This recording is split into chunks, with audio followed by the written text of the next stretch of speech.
আজকের রেসিপি ইঁচড় ছোলার ডাল দিয়ে। চলুন দেখিনি।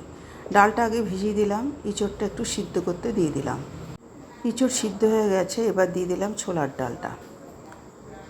এরপর কড়াইয়ের মধ্যে পরিমাণ মতো তেল দিয়ে তাতে শুকনো লঙ্কা, জিরে, তেজপাতা, বড় এলাচ, কয়েকটা কাঁচা লঙ্কা, টমেটো সব কিছু দিয়ে নাড়াচাড়া করে দিয়ে দিলাম সিদ্ধ করা ইঁচড়টা।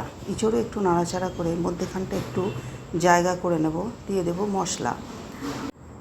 দিয়ে দিচ্ছি হলুদ, কাশ্মীরি লঙ্কা গুঁড়ো, গরম মশলা, হিং আর ধনে জিরে গুঁড়ো, পরিমাণ মতো নুন, চিনি সব দিয়ে এবার ইঁচড় আর মশলা ভালো করে কষিয়ে নেব। এই দেখুন, ভালোভাবে কষিয়ে নিয়ে এবার দিয়ে দিচ্ছি সিদ্ধ ডাল। এই ডাল এমনভাবে সিদ্ধ করতে হবে যাতে গুলে না যায়। দেখুন এই রকম হাতে করে টিপলে তবেই এটা ভাঙছে। এরপর খুব ভালো করে নাড়াচাড়া করে এর মধ্যে পরিমাণ মতো জল দিয়ে 10 মিনিটের জন্য মিডিয়াম আঁচে ঢেকে দেব। 10 মিনিট পর দেখুন জলও অনেকটা শুকিয়ে গেছে। এবার আবারও একটু নাড়াচাড়া করে দিয়ে দেব ঘি।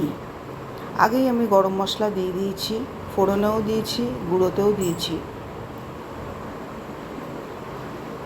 দিয়ে দিলাম অল্প একটু হিং। ব্যাস, এবার আমি এটা যেরকম ঘন হয়েছে এই পরিমাণেই এটা আমি প্লেটিং করছি। ছোলার ডাল খুব পাতলা ভালো লাগে না।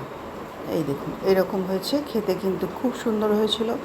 এটা আপনারা লুচি, পরোটা, ভাত সব কিছুর সঙ্গেই খেতে পারেন।